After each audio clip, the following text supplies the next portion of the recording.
Welcome to another episode of the 116 Life here on Holy Culture Radio, Sirius XM Channel 140. What's going on, family? Shout out to everyone that is tuned in on Sirius. Shout out to everyone who's watching right now on YouTube. Listen, we appreciate everyone rocking right now. I'm gonna go ahead and say this right now. I ain't seen my dog in like a month.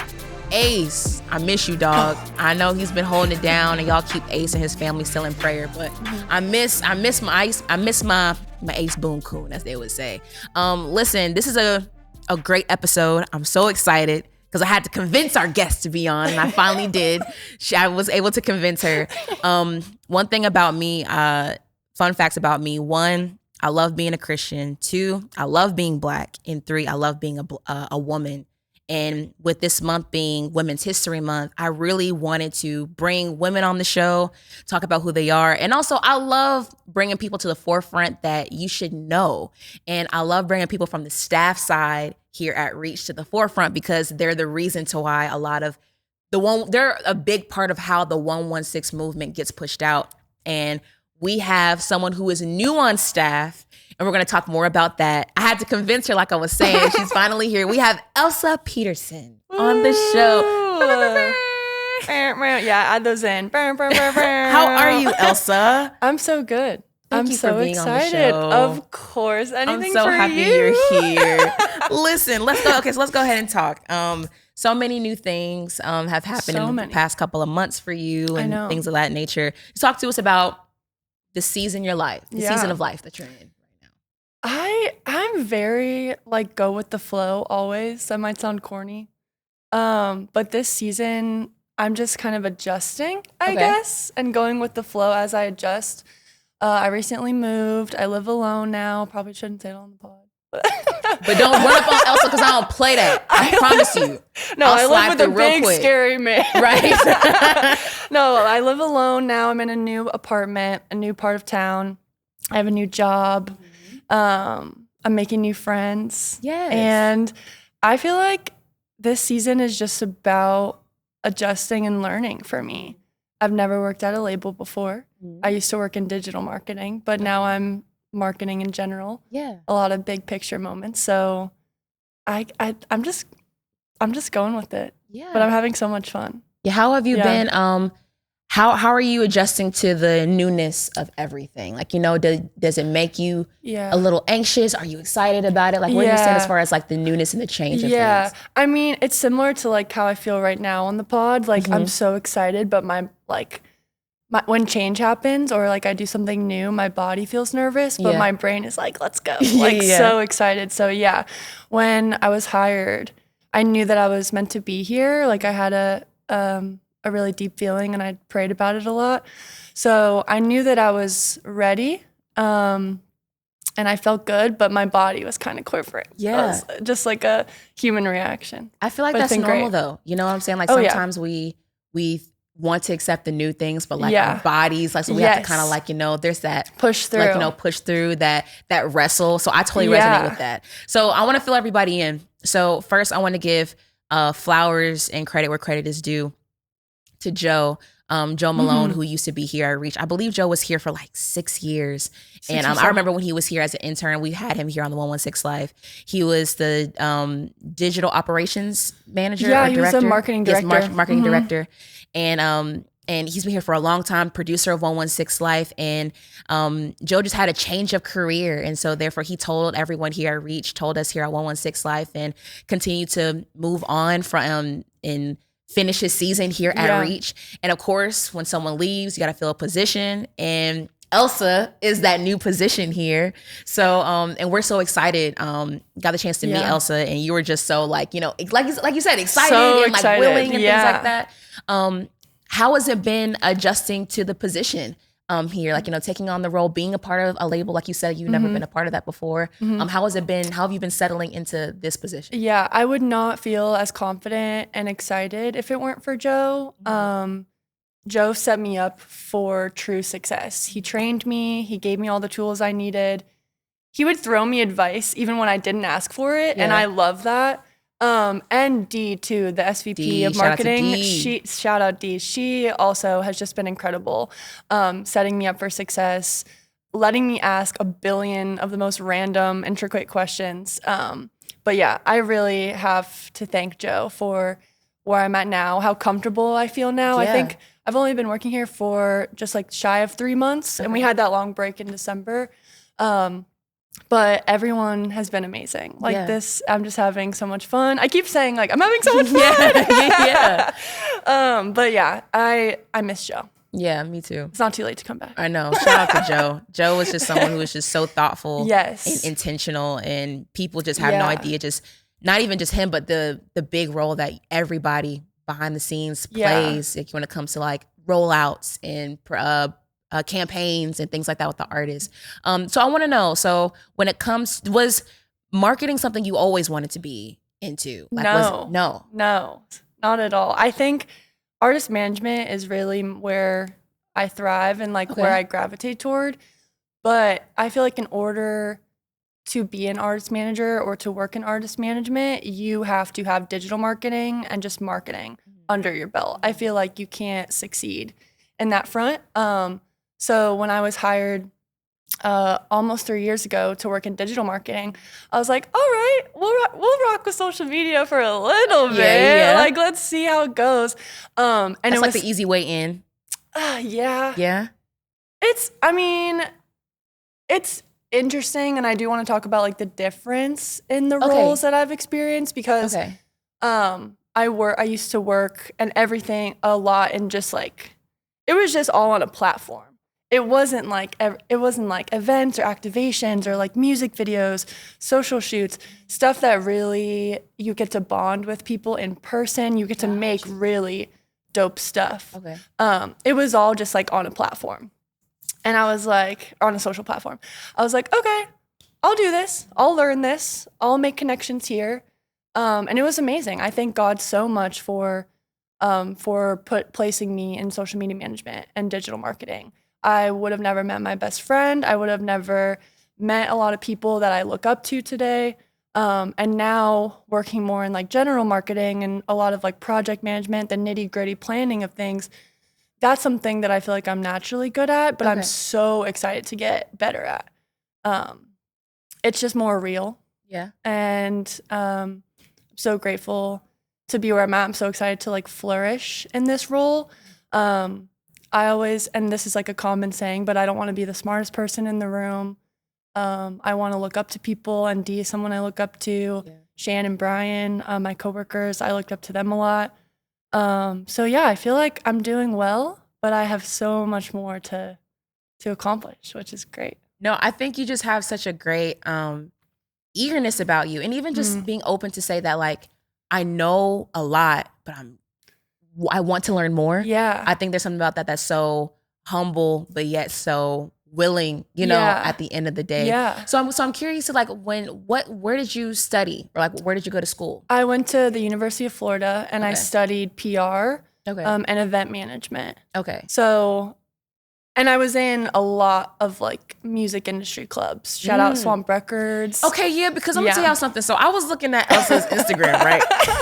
Trying to do like some digging on like what to talk about. Yeah. And Elsa was outside. Like she was at Rolling Loud. She was at this festival. She was at this concert. Oh yeah. And I was like, oh my gosh, Elsa was that girl is that girl for real. I was like, you are like you are literally doing everything at all the scenes. Like, did you feel like that was like necessary for your growth? Yeah. So at UF, there was only one music business course, and I actually took it. So taking that class, I didn't have a secure minor. So it was either like you can finish these event management classes and have a secure event management minor, or I can take this music business course and have a event management concentration.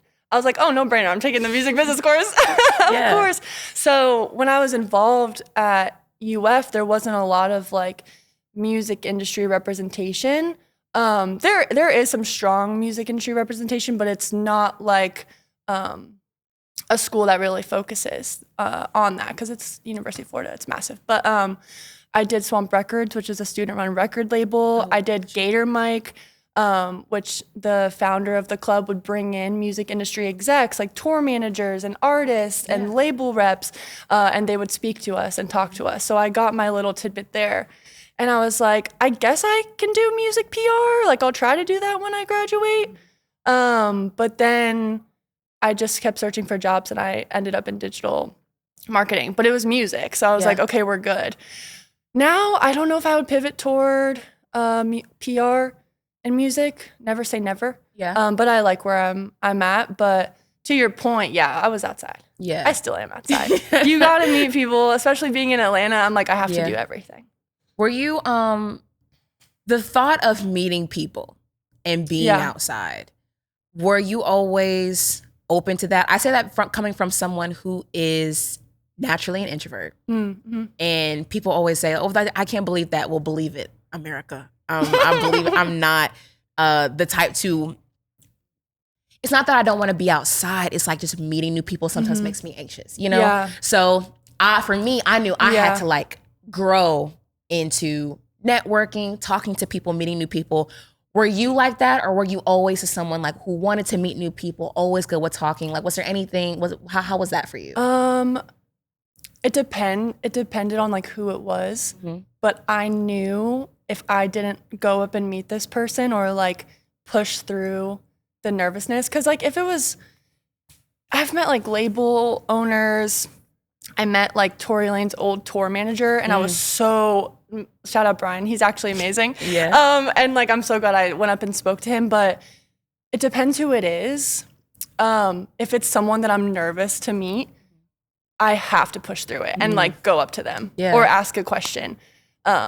If we're in like a panel or something. So yeah, I get nervous, but I never regret like whatever I say to that person when I meet them. And a lot of the times people are just like down to have a conversation, no matter who you are. And if they're not, then they're not, but they'll still remember you, hopefully. So yeah, no, I love meeting new people. I love networking. Going to networking events in Atlanta is something that I have the most fun doing. Concerts, all this stuff. It's so much fun. So yeah, I get nervous if it's like someone that I've been like, if I look up to them or if I've been like following them for a while. But I'm just like, okay, got to do it. It'll be over in a second. Yeah. That's literally like my same mindset. It's like, okay, you don't have to, sometimes we tend to, or at least for me, overthink. So like you just, all you have to do is just go up, introduce yourself. And you black say out. Your name. Right. You don't know what you just said, but you're like, I said it. Exactly. Because my biggest thing is like, okay, after hello, what do I say? Okay, after that, what do I say? After that, now what do I say? But it's just like, just introducing yourself, you know? So I've learned that. And I can tell that you're someone who is so good at it. What would you say is from being at UF to learning digital marketing and working at all the labels, networking, everything, what's been the biggest thing you feel like you learned that kind of made you who you are today with being the position that you're filling here at Reach and everything? If you don't ask for it, it will never be given to you. Dive into that. As a woman in the industry, you can dive into that. You have to fight for yourself. You have to ask for what you want. You have to speak to the people that you wouldn't dream of maybe speaking of one day. That's definitely that. My answer is really short and sweet, but that's the biggest answer. That's the biggest answer. You gotta ask for what you want. Or else you won't be priority. And maybe you will. Maybe the Lord is on your side, and like it. I've had blessings fall into my lap like you wouldn't believe, but a lot of the reason I've learned what I've learned and how I've grown as someone in the industry, I look back like 3 years ago and I'm like, oh my gosh, you're so cute. You knew like almost nothing. And now looking at myself, now I'm like, I can't wait to be 4 years down the line in the future and be like, oh my God, you were so cute. Right. You knew a little.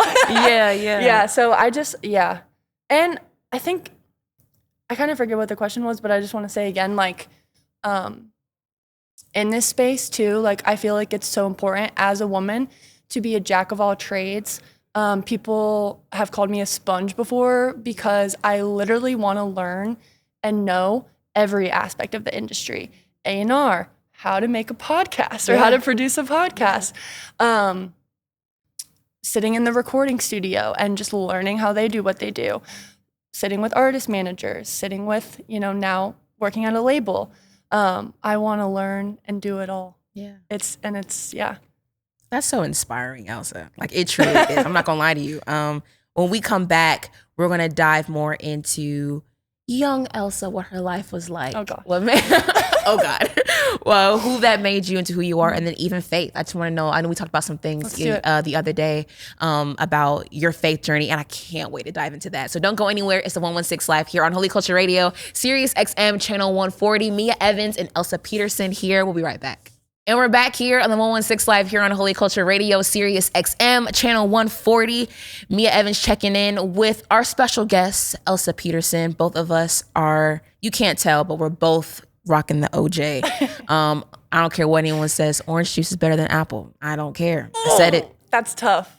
Really, for you? That's tough. I love both, but I don't know if I can decide. See, okay, so I'll let you be on the fence, but I said it, and I'm willing. That's something I'm willing to fight on. If we had apple juice, I probably would be drinking that right now. Really? Yeah. I think the only reason I think I say apple juice no is because I don't know. My dad used to buy it all the time as a kid, but when I was a kid, I was kind of like, we can't drink it. There's no other juice. Yeah. There's no other fruit. Yeah. There's no other fruit you want juice from.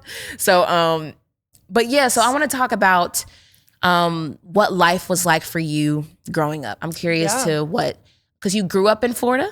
Mm-hmm. So I'm curious to what life was like growing up for you there. Just talk about your childhood and what your upbringing was like. I will. My parents got divorced when I was 5. I don't remember it. Love both my parents very deeply.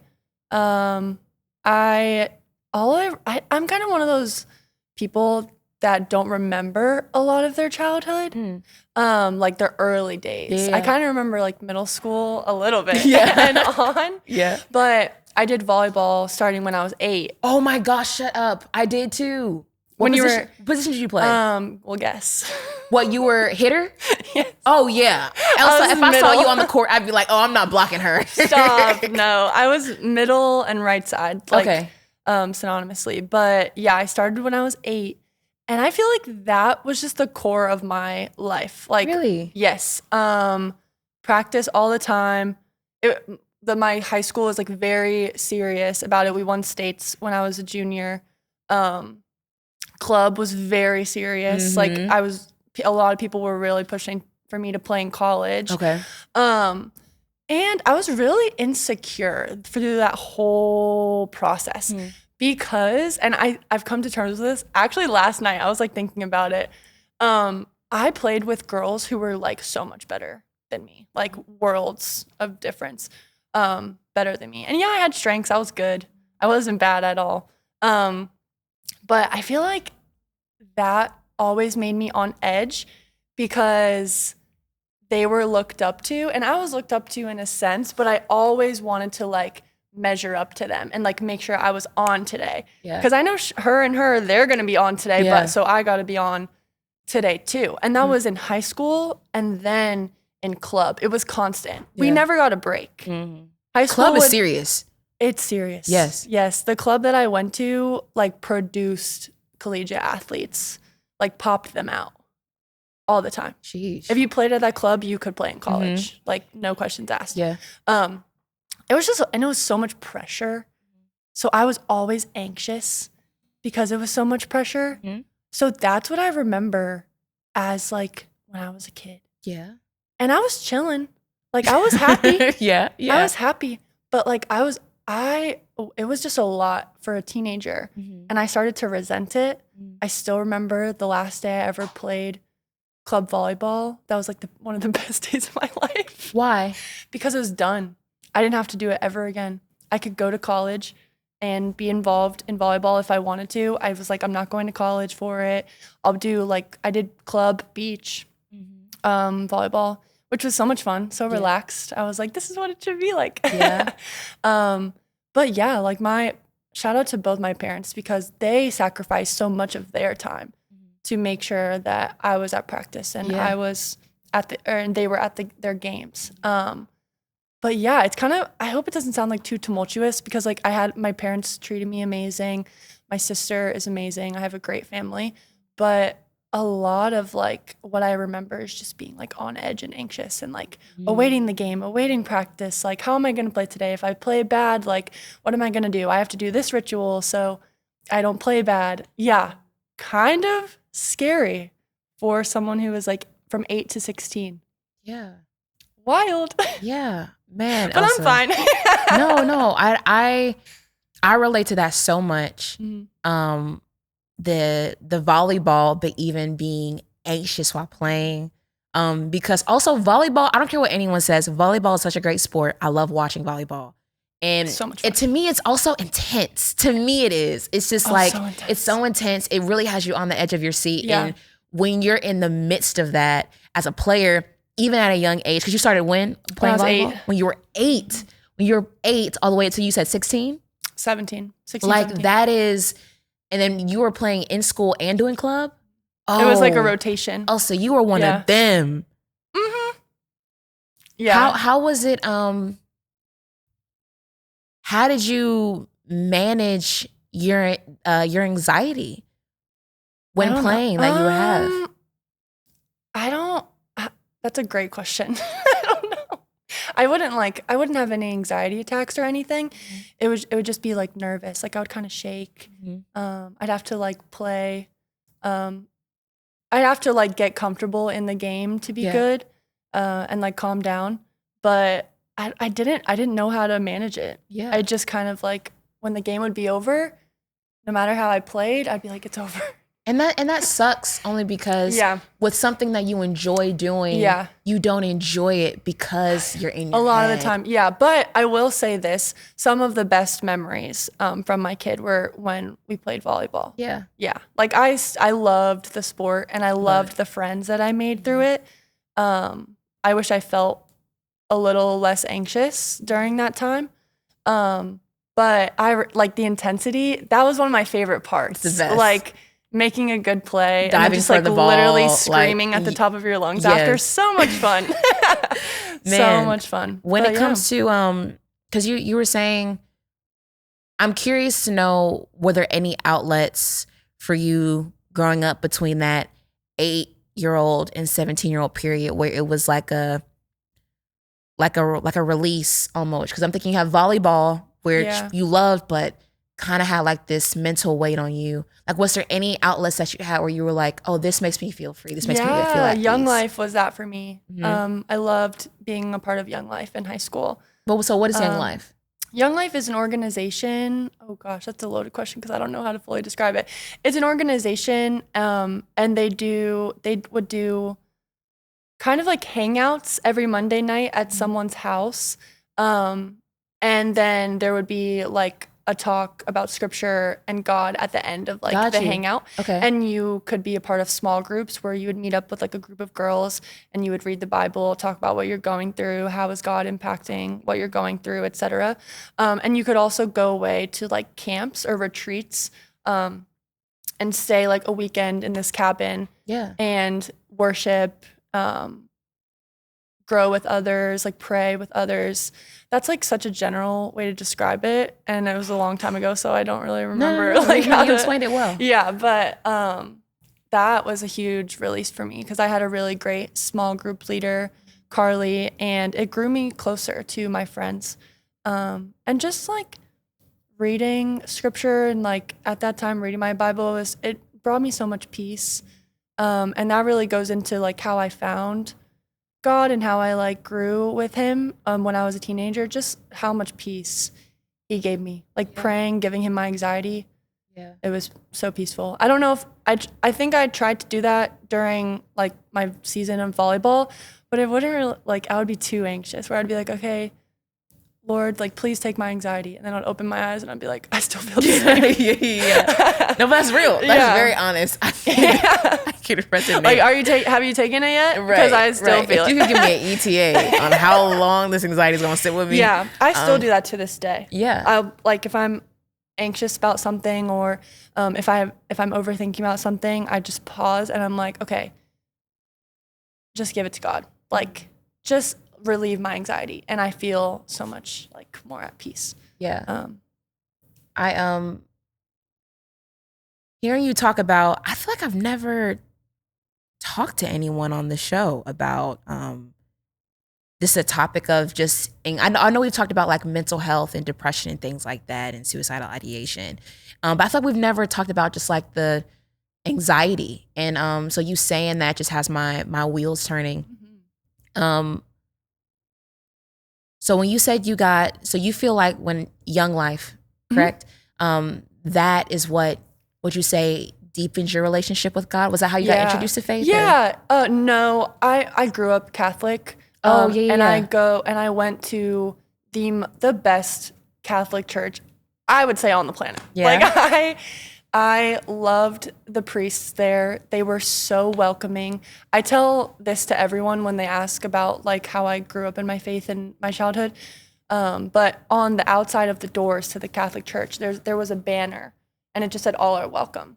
And so that's how I grew up. Everyone is welcome in this Catholic Church. And today, unfortunately, that's not the case with a lot of Catholic churches. There's a lot of stuff going around in the Catholic community, which is really unfortunate. But I'm so grateful to say that like my faith started with kindness, inclusivity, trust, and just such a like rich community. Like there was food drives and toy drives all the time. My mom was donating like every other week to these drives. And that's something I'm kind of looking for right now in a church too, when we were just talking about like churches. That's a piece that I really want to look for, because it's so important to give back to the community that you're in my opinion, if you are a church. But yeah, that's how it started. That's how my faith started. My mom is very Catholic. My grandparents are Irish Catholic. And yeah, I grew up going to church every Sunday. Little Elsa didn't love it. She didn't know what the homily was. Yeah. But as you grow up, I really took a liking to it. And then Young Life was more of an outlet for me to understand how to read the Bible and like what scriptures I gravitate to. How do my friends view their faith and how are they praying? And yeah, that's where I'm at. That's where I'm at now. Yeah. When it comes to, I'm thinking about your transition from 17 to college. Yeah. Because you were super plugged into volleyball. Yeah. Loved playing it, but then anxiety would try to cripple you. And then now you're leaving volleyball, now going into learning getting your PR degree. Did you have any anxious battles there, like when it came to your college life or anything of that nature? I mean, no.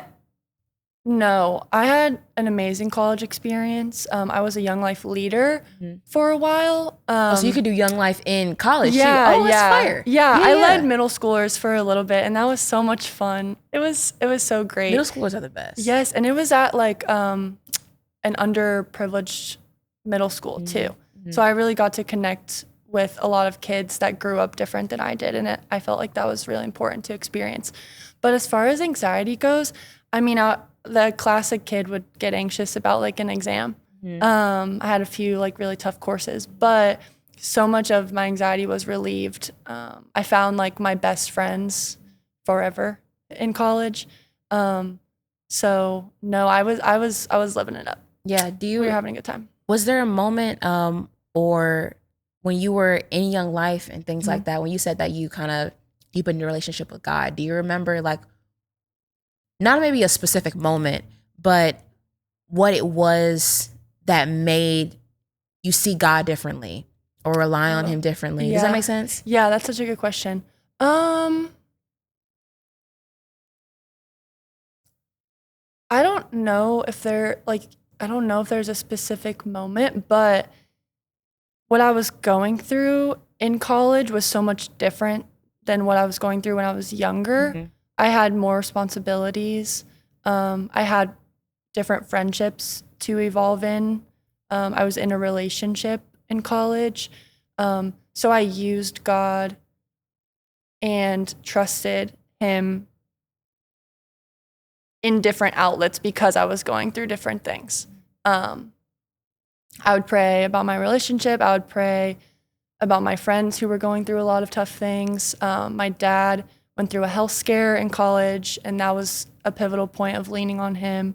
But it wasn't really like leaning on him to ease my anxiety. It was more so leaning on him to like help me through and whatever I was going through. And it was really about just like trusting in him more in college. Yeah. And I feel like where I'm at today is a very similar process. I'm not as anxious, thank the Lord. And how I mentioned I was go with the flow, like in the beginning of the pod, that's all because of him. Yeah. Like if I try to like, what's your 5-year plan is not a question I will answer because I'm like, I don't know. Only God knows. I can tell you make plans and God laughs. Like that's another one of my favorite sayings. But yeah, I hope that answers your question. It does. Yeah. So when we come back, I want to dive into how you got introduced to everyone here at Reach, even the 116 movement. And with it being Women's History Month, I want to just talk about what life is like just for you as a woman being in this industry where it's male dominated and things like that. Yes. So we'll be right back here on the 116 Live here on Holy Culture Radio, Sirius XM Channel 140. We'll be right back. And we're back here on the 116 Live here on Holy Culture Radio, Sirius XM Channel 140. I have Elsa Peterson here, and we're talking about her lovely 116 life. Okay, so with you taking on the new role here at Reach in marketing, you're also our new producer here at the 116 Life. So how has it been diving into that role, being a producer, and what are you excited about when it comes to like, being a part of the team and everything we're doing here at the 116 Life? Yeah, I mean, I'm excited to grow closer to you and Ace and just learn your process. And watching the podcast has been so much fun. Yeah? Yeah, because I have to write the titles and the descriptions. I do that. Yeah. It's been amazing. I have never produced or been a guest on a podcast before, so this is new for me, but y'all make it way too easy. For you. Oh my gosh. You and Ace, you make it way too easy. Finding guests is something that I want to get better at. I definitely want to land some people on here that I know, or that could just be dope guests. Yeah. But it's been a blast. Yeah. I'm glad you convinced me to come on today. When I tell you, I was like, Elsa, listen, I have an idea and I need you to not say no. I knew it was going to be me, and I looked at you with crazy eyes. And I had to be careful because when we had Tadashi on and you walked in on the side and Tadashi was like, Elsa, how you like being on camera? And you were like, no. And I was just like, I'm going to try to convince her she could be able to come on. So I'm happy that you're able to be on. With you being here at Reach, and let me ask this: when did you get introduced to the movement, the label, the artist? Like, did you know about Reach before you actually came on? I knew of Lecrae, but I didn't know about the label until like year 2 of living in Atlanta. Yeah. And I knew it was independent, and I was like, that's so cool. Like, what other labels are independent nowadays? There's very few. But no, it was such a pleasure to meet Ben and the team and like meet the artists when I got put on here, and like learning more about the movement. I'm like, okay, like I'm rocking with this. The merch is fresh too. Yeah. Oh, that's another thing. I don't have any merch. Oh, we got to get on that. I'm just kidding. You can take some of these hoodies behind me. I'm just kidding. I know. I keep looking at this hoodie. I'm like, that's so sick. No, I'm kidding. But no, it's been amazing. I feel like this is such a strong movement. It's branded so well. The fact that it's tattooed on so many people, so insane. So dope. Like, even I want to learn more too about like the start of 116 when Lecrae, Tadashi, and Trip were like youngins. Yeah. Brian, actually, our digital operations manager, has been putting me on some like early 116 Yeah, music. Brian's I'm like, let's bring it back. Right. Can we bring it back? They're Yeah. like, I don't know. Let's bring it back. Yeah, for sure. It's been great. So that's cool. How has it been even like diving into the music? You know what I'm saying? Because with you knowing, just now knowing about Reach and diving into that, you're learning about not even just the history, but like Anike, RG, Few, Hovey, everybody. How has it been even diving into the discography of everyone here? Yeah. Have you had the chance to even like, do any of that? Oh yeah. Before I came on, I did my due diligence and listened to a lot of the music. It is so fire. I can't even the quality. Shout out to our studio team. It is so great. The production, amazing. Like having this studio back here as a resource and like being able to just freely move through studios and see how who's recording, what they're recording, what they're working on, and then seeing that come to life like on release day. It's like the coolest. I geek. Like it's the coolest process in the world.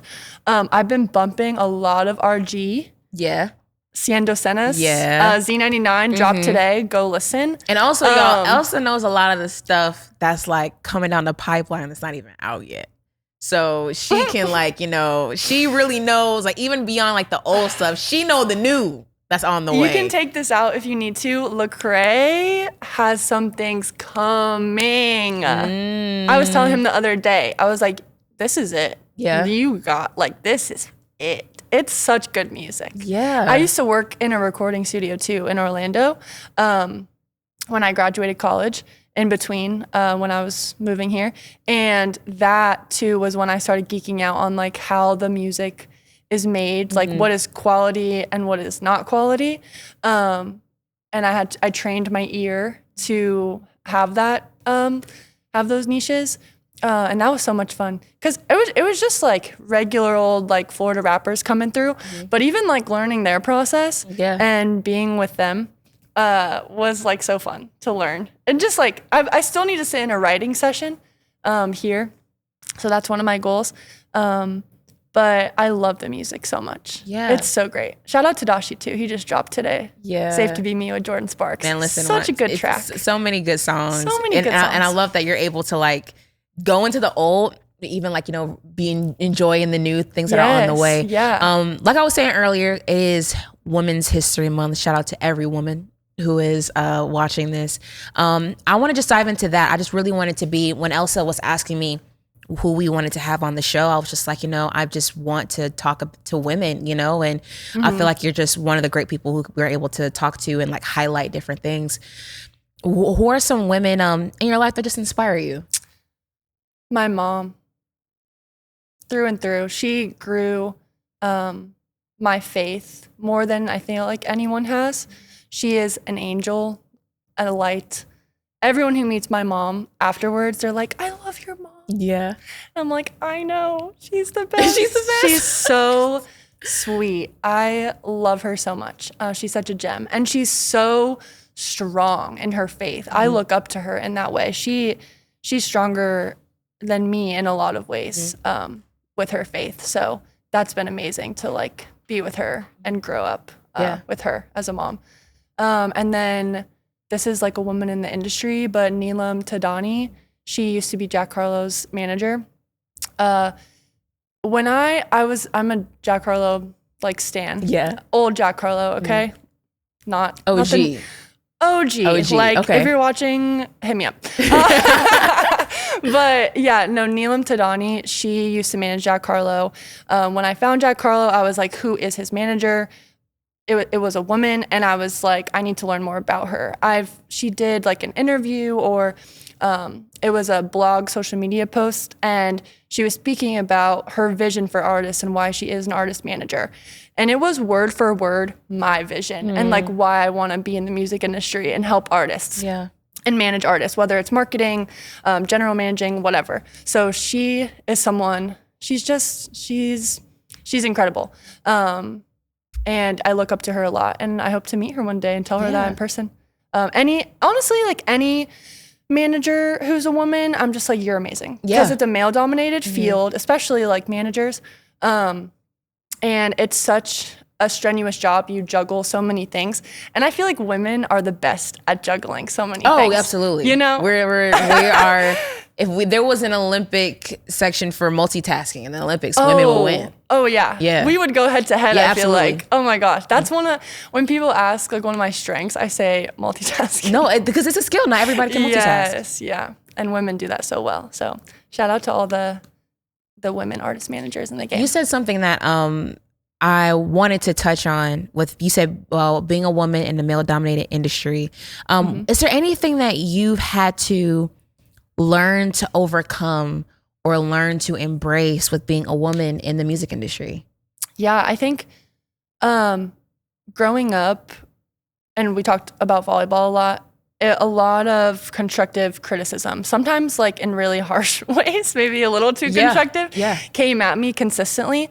So that's something I've evolved into in a good way. Is like, now if I look at, my coworkers or my boss, I crave constructive criticism.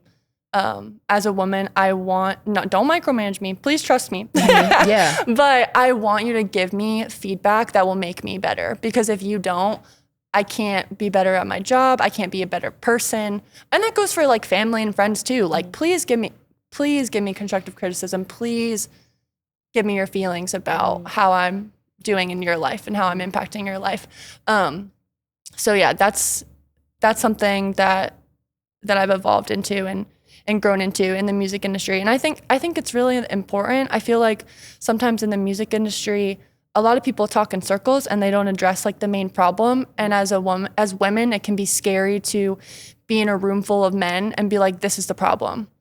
Because like, you would think that a man would say that, or a man would be able to figure that out. And a lot of the times that's not the case. So I'm trying to grow into that more too. Just like addressing things head on, and not like running around in circles or not beating around the bush. And that can be hard as a woman, for sure, because it makes you dominant in that sense. So yeah, definitely evolving through that and just trying to be more confident. That's been a learning process for sure. I think, I forget who told me, I think it's a common saying, but like, if you're in a room, you're supposed to be there. Don't ever think that you're not supposed to be in a room if you're not there, or if you're in it. Like, you belong in it. And that's something that I really live by. If I'm in a room and I'm like, I look up to this person, I know this person, what am I supposed to be doing here? It's something. Yeah, something. Speak up too when you're in those places. And that all dials back to like meeting people and going up to them and introducing yourself. It's the same thing. If you're in a room or in a meeting, speak up, make your voice heard, because it's important. Yeah, no, it is. That was really good, Elsa. Everything that you just said, right? If I could snaps all around. I think with, and it's so cool even just talking to you in real time and realizing just your journey of just, of you dealing with anxiety a little heavier in school, and then growing into being confident and speaking up for yourself and accepting criticism. You know what I'm saying? Yeah, and things of I give that nature. all to God. Like, I truly give it all to God, because it could have twisted and turned into something deep and negative. And I'm not saying I'm perfect and I have it all figured out in that sense, but I definitely could have. I've had traumatic experiences when I was younger that I think could have twisted into something dark. And because of God and like my angels, it twisted into something beautiful. Yeah. So I appreciate you saying that. Yeah. Do you feel like there are any, I'm trying to find the right way to word this. When it comes to women in the music industry, is there anything that you feel like women get looked down upon or overlooked on that you wish would change? Does that make sense? Yeah. Oh yeah. So when women, I feel like a lot of the times, this has happened to me consistently, when women speak up in professional spaces, I feel like some people just have it go in through one ear and out the other, and they maybe confide in people in that space who they want to hear from. Got you. I see what you're saying. You know? Yeah. So I think that is certainly something. What was your question again? When it comes to women who are overlooked or even misconceptions when it comes to women people may have in the music industry, something that you wish people wouldn't do. Yeah. I think really listening to what women have to say, like in those professional spaces. What else is overlooked?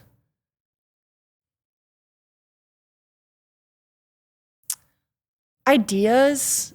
I always think women are insanely creative in a different way than men. A lot of men are like wildly creative. Shout out Kevin Hackett, our creative director.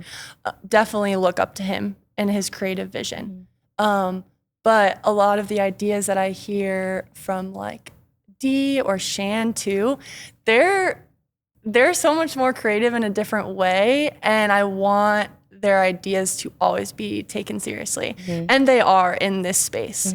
But I've been in spaces before where I've like brought up ideas, and again, it goes in through one ear and out the other, and then whatever happens, and it might not do well, or if it does well, that's great. But I'm always able to like reference what I said again and be like, oh yeah, by the way, I said that. Yes.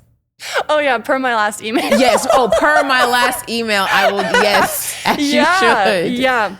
But I've had such good experiences working with other women in the industry. Like where I used to work, I met so many women in management, and I loved the women that I worked with in digital marketing. Like we're just on it. Like if you're a woman in the music industry, I feel like you just have it. Like we're it girls for real. No, for real. Yeah. Say that again. We're it girls for real. For real. Yes. Like we're so cool. And I feel like a lot of people, like a lot of my friends, they'll be like, Elsa, you're so cool. You work in the music industry. And it's like, yeah, I feel cool, but like I'm hungry if anything. Like dive more into that. Like I was saying before, how I want to learn like every single aspect and be involved, and not at the same time, but like dip my toes into every point of the music industry. Like I'm really hungry for that. And that's what I want to be cool. I don't want it to be cool that like I set up a music video. Yeah. Like that is cool. No, yeah. But like tell me I'm cool because I sat in a writing session and then I went to like a meeting with so-and-so's manager that day. Yeah. That's what I think is cool. Things that go way deeper than what most people would think on the outside looking in. Yeah. That's what matters more. Yeah. Elsa, I'm so happy that you came on. I'm so grateful you did. Do you have any final words? Any final words you want to leave? These questions were like, tell me right now what you're thinking immediately. I'm like, oh. Because like, I feel like it's so important to just like, not think and just whatever comes to your mind.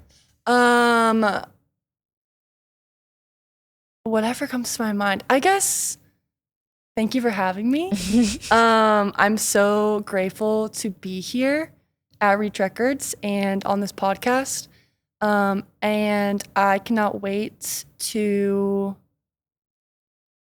continue, being a woman in this industry. Like, I'm so excited. I thank God for everything that he's given me today. And if you're a woman and you want to be in the music industry and you're listening to this, go after it. Like, send that DM, send that email.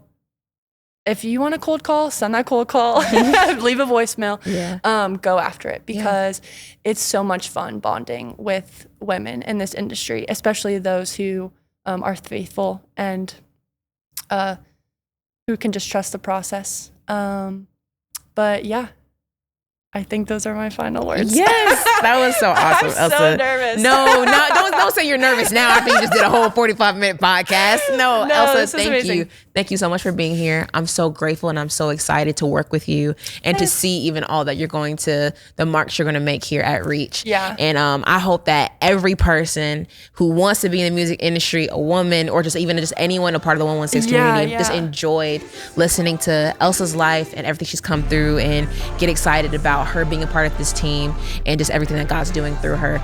But listen, that's a wrap for another great episode of the 116 Life here on Holy Culture Radio, Sirius XM Channel 140. Elsa Peterson, Meah Evans signing off. We'll see you guys next week.